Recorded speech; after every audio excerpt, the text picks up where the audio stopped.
Get this and get it straight. Crime is a sucker's road, and those who travel it wind up in the gutter, the prison, or an early grave. There's no other end. But they never learn. From the pen of Raymond Chandler, outstanding author of crime fiction, comes his most famous character in The Adventures of Philip Marlowe.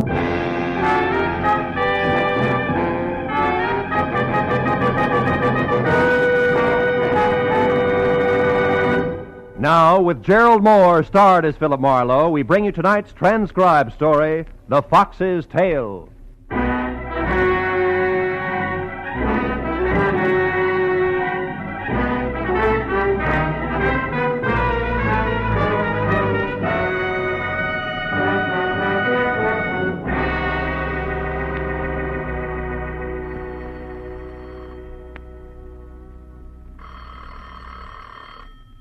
Oh, no.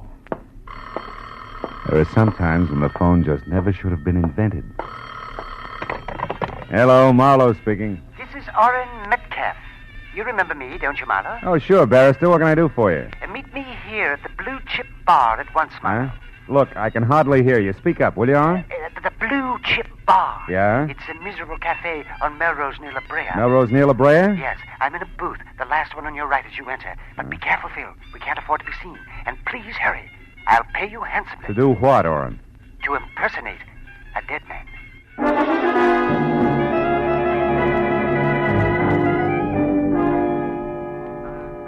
The Blue Chip was an indelicate assortment of stale smells, surrounding pictures of Lady Godiva, some without horses, and featuring low lights, lower clientele, and the lowest grade of bar whiskey. Against that backdrop, my new client stood out like a Dresden doll in a police lineup. Orrin Metcalf, in spite of the electricity in his voice, is only 5.5 feet tall, couldn't have weighed more than 130 pounds, including the glitter of honorary fraternity pins that dangled from his watch chain. He was maybe 50, bald, wore glasses halfway down a long nose, and at the moment was as nonchalant as a 5-inch firecracker with a sputtering fuse. Quickly, Dale. Quickly. Sit down. Listen carefully. It's going to be hard in here, but go ahead. I am representing a man named Cuvion in a lawsuit. Rudolph Cuvion. Yeah? He's a manufacturing chemist, Hungarian-born, at present, Phil, in a sanitarium. The nervous system will take just so much, you know. Yeah, I know. And look, this Rudolph Cuvion is suing or being sued? Which? He's suing.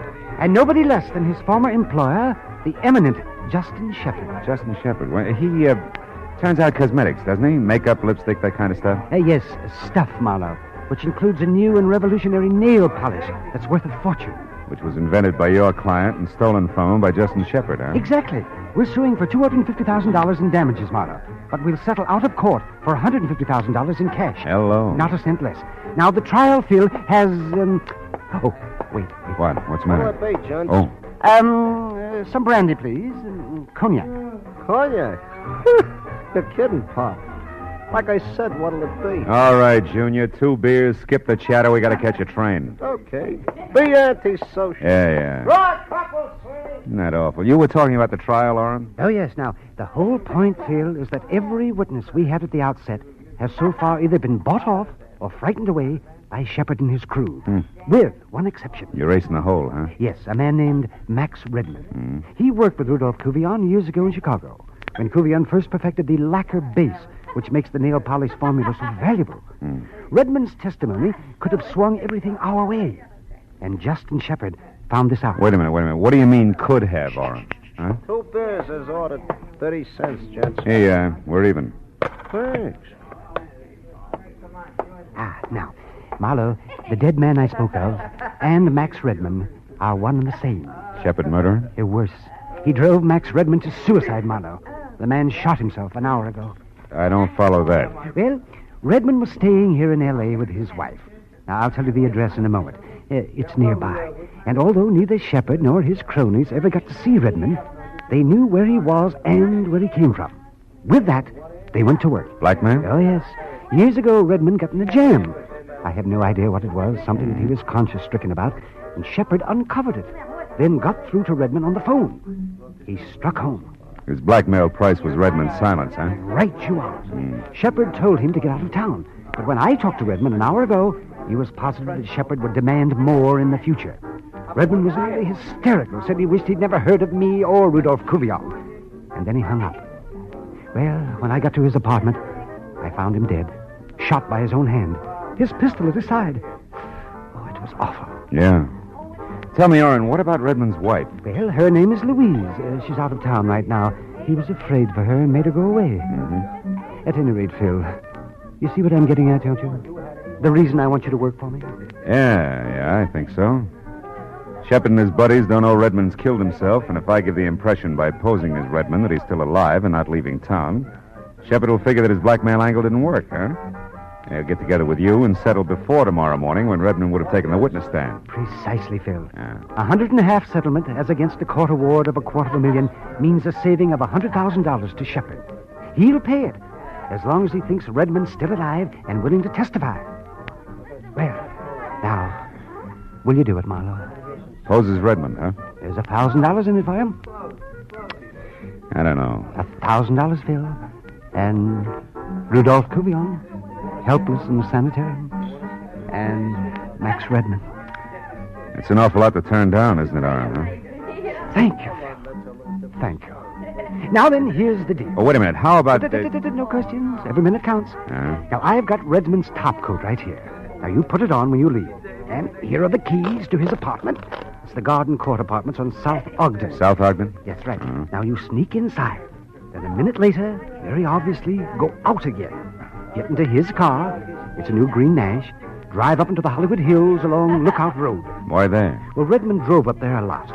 Now, later, return to the apartment. You'll probably be followed as Redmond always was. And the man will be big and muscular. And in a black coupe. Now, once they know that Redmond... well, that's you, of course. Yeah, sure. Doesn't intend to leave town. There may be an attempt on your life. So watch your step. Getting killed as Redmond destroys the illusion we're out to create. That's not all it destroys. Eh? May destroy me.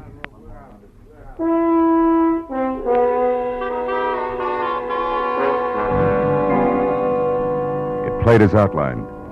A minute after I drove Redmond's car out of his garage and conspicuously signaled a left turn with a plaid sleeve, I picked up my escort. His headlights stayed in my rearview mirror all the way along Sunset Boulevard and then up into the hills along Lookout Road. I drove slowly until I cleared a hairpin turn and spotted a flat open lot about 100 yards ahead and to my right. It overlooked the city below and was dotted with cement bags, piles of lumber, and bulldozers that had gone to bed hours ago. I swerved off the road sharply, cut my lights, and parked close to the edge of the cliff. Then I piled out of the car and quickly set up the oldest trick in the book. I took off the plaid coat, tossed it over a shoulder-high board jutting out of a lumber pile, topped it with my hat, and ran for cover behind the bulldozer. I got there just as the black coupe pulled in, cut its lights, and ground to a stop. Then I saw something big and beefy get out and start toward the coat, an ugly, snub-nosed gun in hand. I reached for my .38 and slowly moved through the ankle-deep weeds until I was only a few feet behind him. When he fired at the coat, I was only inches away. What the... Does that make it my turn? Don't try it. You're not Redmond. I'm not a lot of people. Drop your gun. Go on. What are you going to do? I'll ask the questions. What's your name? Gaffney. Earl Gaffney. Working for Justin Shepard? No. I was just... You're just a liar! That's nothing compared to what's in store for you. No, quit. I work for Shepard, all right. And you were tagging me, thinking I was Redmond, to see if I was going out of town. Yeah. I had orders to knock you... knock Redmond off if he didn't go straight for the airport. That's all, honest. I don't know anymore. Get up. Now walk over to that tool bin there. Open it and get in. Go on. Keep moving and keep your hands open. All right. Now, I want to have a little chat with Justin Shepard. His home address, what is it? He ain't got one. He stays at the hotels. Right now, it's the Beekman Plaza in Beverly Hills. Now, quit, will you? That's all I know. Sure. You see, Earl, I believe you. You've got such an honest face. For a killer. Sweet dreams, Buster.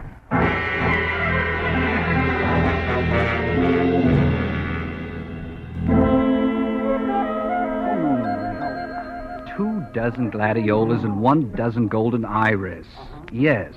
And deliver them here to the desk of the Beekman Plaza Hotel. No, it's not in Santa Monica. It's in Beverly Hills. It has been for years. Goodbye. Stupid, stupid people. Yeah, they're just everywhere, aren't they? Indeed. Oh, may I help you, sir? Yes, I was looking for Mr. Justin Shepard. Is he in? Oh, yes. And, sir, you could almost reach out and touch him. No, really? Yes, that's he over there, reading the paper in the Louis XIV chair. The Louis XIV. Mm-hmm. You see him? The short, round man Ah. to one side of that woman wearing that stunning taffeta. That what? Stunning taffeta. You see, it's applicated with those bright red roses. Oh, yeah, couldn't miss him. Turn right at the stunning taffeta. Yes. Goodbye. You're quite welcome, sir. Welcome indeed. Goodbye.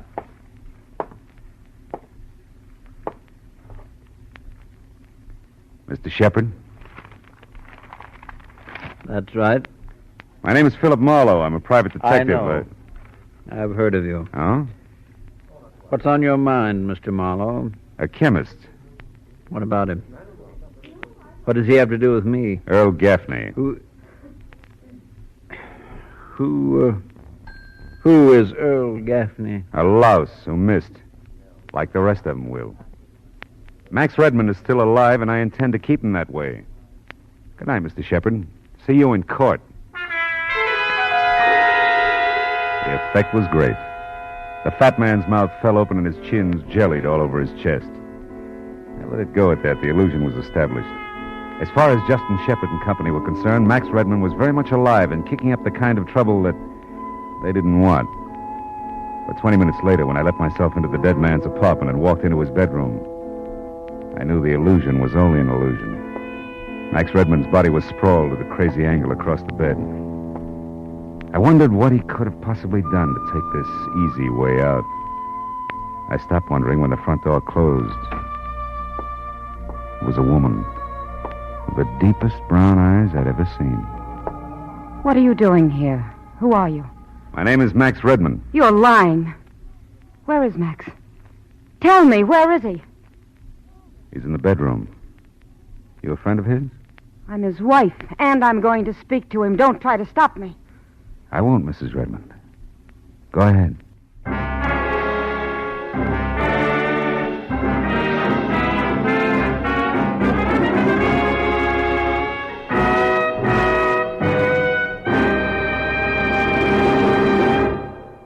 In just a moment, the second act of Philip Marlowe.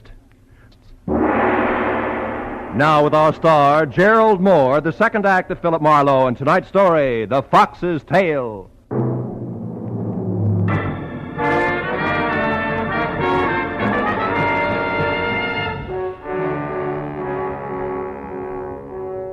Louise Redmond's dark, troubled eyes stared at the bedroom door for an instant.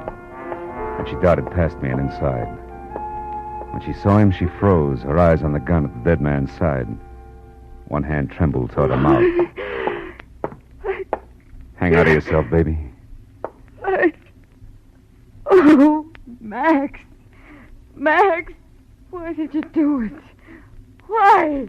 Your husband had proof that a fat buzzard named Justin Shepard swindled a fortune from Rudolph Kuvian, an old friend of his. Max was going to offer that proof tomorrow morning in court. He wouldn't kill himself because of that. Well, there must have been something in his past that he couldn't live with any longer. What? You know what it was, Louise? I don't believe any of this. You were in here posing as Max. You're responsible for his death, but you won't get away Louise, with it. give me that gun. Little fool, let go. I said let go. That's better. You're smart enough to give in fast anyway. Now sit down over there and listen. Who are you? Why are you here? I'm Philip Marlowe, hired by Orrin Metcalf. You know him? Yes. He found Max like that. He couldn't let Shepard know that the case against him was dead, so he hired me to keep up the illusion that Max was still alive and wrong. Metcalf is sure that Shepard will crack before morning. But we'll need your cooperation, Louise. How about it, huh? When you took that gun away from me, you smashed my only picture of Max. You couldn't even leave me that intact. I'm sorry. I know it's going to be tough on you, baby, but... Hey, wait a minute. Louise, did Max write that on the picture there? Yes. To my Louise. With love. Louise, listen to me now. This backhand script. Was Max left-handed? Yes, but what is that? He was shot in the right temple. You mean that someone killed him? That's the general idea, yeah. Justin Shepard. The man Max intended to testify against. No, not unless he's a lot slicker than I think. But he has an assistant, a tough one named Gaffney, who was watching this place when I took over. If he did it, then followed me, he wouldn't have had a chance to report to his boss. I don't understand. Followed you where? Oh, to that lot on Lookout Road where Max liked to go. I caught Gaffney there and filed him away in a tool bin. I better go and have another chat with that boy right now. You wait here. Here. Now, look, baby, we can't quit. You've got to finish the job Max started for his old friend Kuvian, and better than that, maybe we can get Max's killer, too. Are you game? I'll do as you say. As I went out to Redmond's car, several things bothered me. And not the least of them were Louise Redmond's dark, deep eyes. When I got in the car, I felt the pistol that had killed Max. It was in my pocket where I dropped it after I'd taken it away from the girl. I pulled it out and looked at it. It was a Belgian Browning 765 automatic. I broke it apart and then, on a hunch, I slipped it back together, got out of the car again, and took the gun up to Louise. I don't know much about guns, Marlowe. All you may have to do is point it, Louise. The threat will probably be enough. In case it isn't, that's the safety catch there on the side. I'll be back as soon as I can.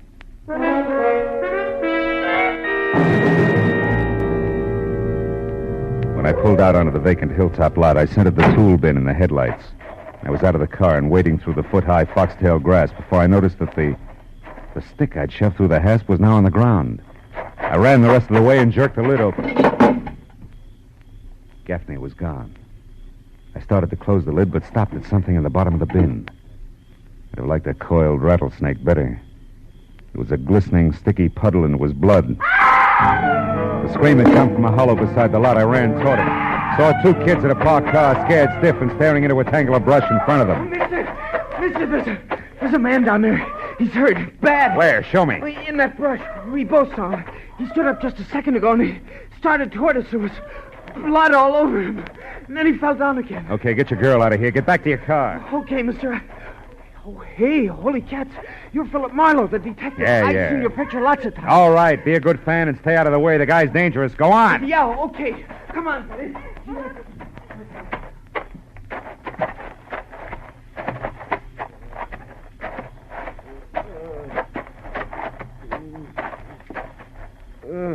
Gaffney. Who did it, Gaffney? It's a frame. Yeah? I knew I'd spill and... Who, Gaffney? Who knew? Who? Yeah. Hey, Mr. Marlowe. Hey, Mr. Marlowe. Did you find him, Mr. Marlowe? Yeah, I found him, son. He's dead. Holy cat. Now, look, do me a favor, will you? Get to a phone, report this to the police. Oh, yeah, sure. Tell them I'll get in touch with them as soon as I can. Okay. Sure, Mr. Marlowe. Yeah, right away. My next stop had to be Justin Shepard's hotel. And now I had more to go on than a couple of hints from left field. Just as I pulled up in front, I saw Shepard behind 16 cylinders of imported limousine, swinging away from the curb. He seemed in no particular hurry, so I tailed him far enough to realize that he could be heading for Max Redmond's apartment. Then I took off through the side streets, wide open. I got back to the apartment in time to brace Louise for Shepard's visit. But, Marlowe, what can I do? Maybe I'd better... Maybe you better let him in. Go ahead.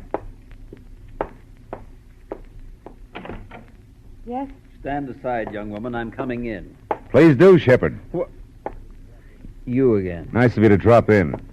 What have you got in the bag, lunch? Don't be facetious. And don't worry, it's all here. I know when I'm beaten. I suppose it would be quite pointless to ask where Redmond himself is. Completely pointless at this late date. Very well. Then I assume I'm to leave this with you. That's right. It had better be right, my boy. Believe me.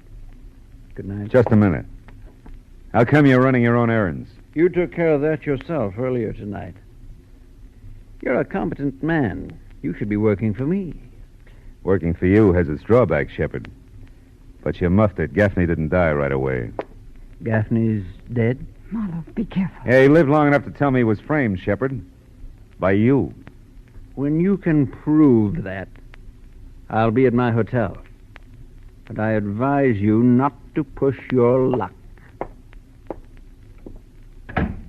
Marlowe, you let him walk out. Yeah, the guy was right, baby. So far, we've got no proof of any of it. Except this bag and whatever is... Money. Why, it's filled with bundles of bills.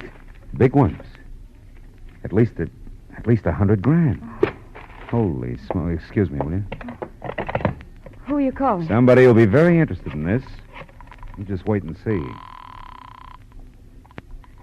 Metcalf speaking. Oren, this is Marlowe. I'm at the Redmond place, and get this.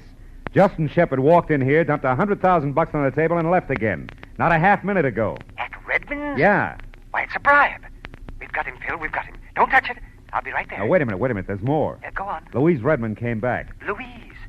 In the middle of this mess? Yeah, she's here now. Oh, must have been rough on her to find Max. Worse than you think. Because that's still not all. What do you mean? That you can bet your briefcase on the fact that Max didn't kill himself in the first place. He was murdered. Sit tight, Phil. I'll be right there.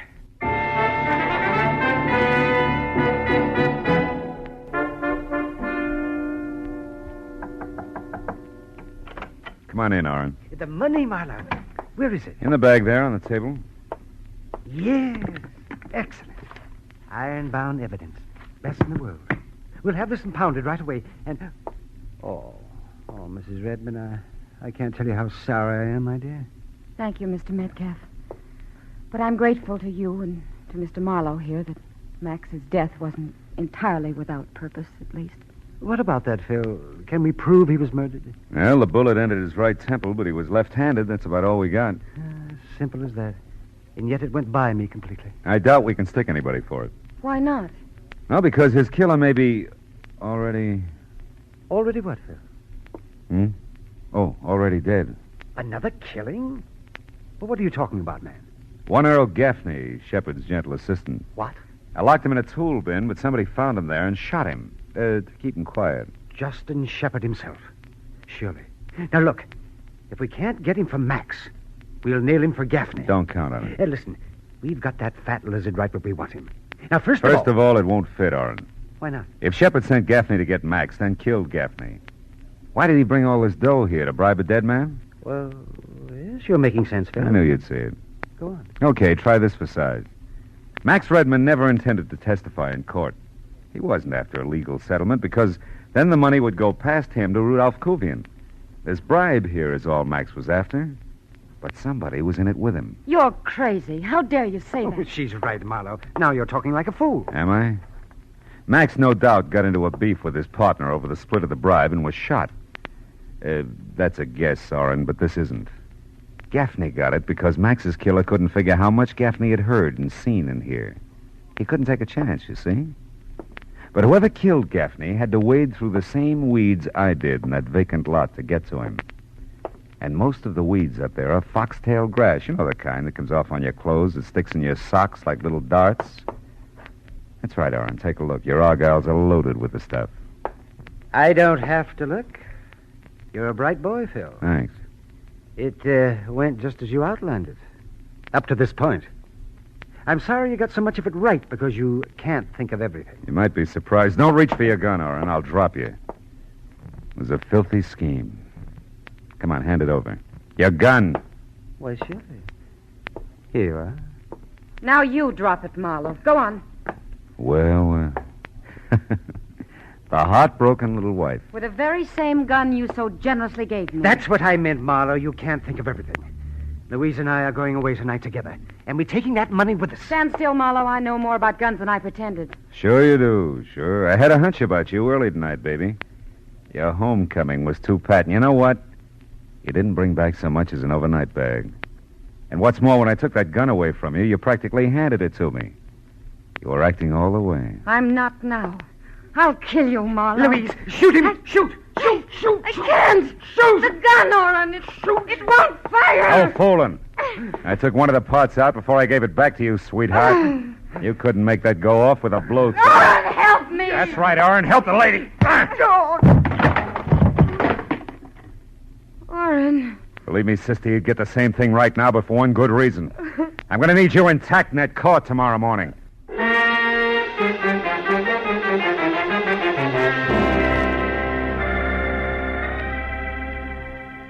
By the time the police showed up, Orrin Metcalf, dynamic barrister, and Louise Redmond, beautiful dreamer, were already coming apart at the seams. 2 hours later, when I finally got away from it, they were still screaming hysterical insults at each other. Now, before I went home, I stopped by the sanitarium just long enough to shake hands with Rudolph Kuvian, who turned out to be a nice, quiet, thoughtful old guy. And I assured him of a fair shake that was long overdue. I guess it made him happy.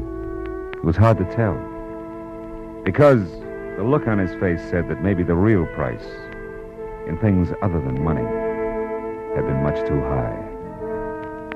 Well, that's the way it is with some characters. They're human.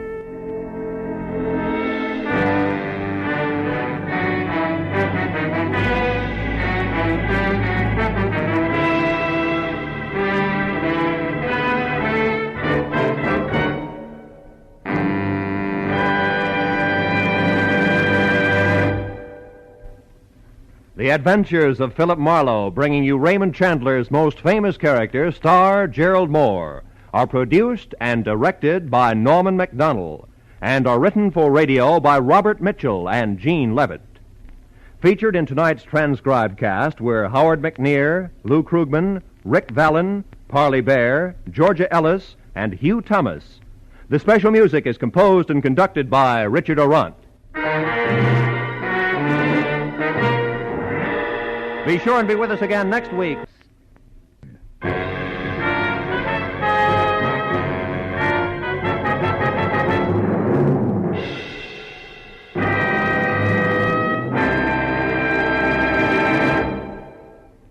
This is Roy Rowan speaking.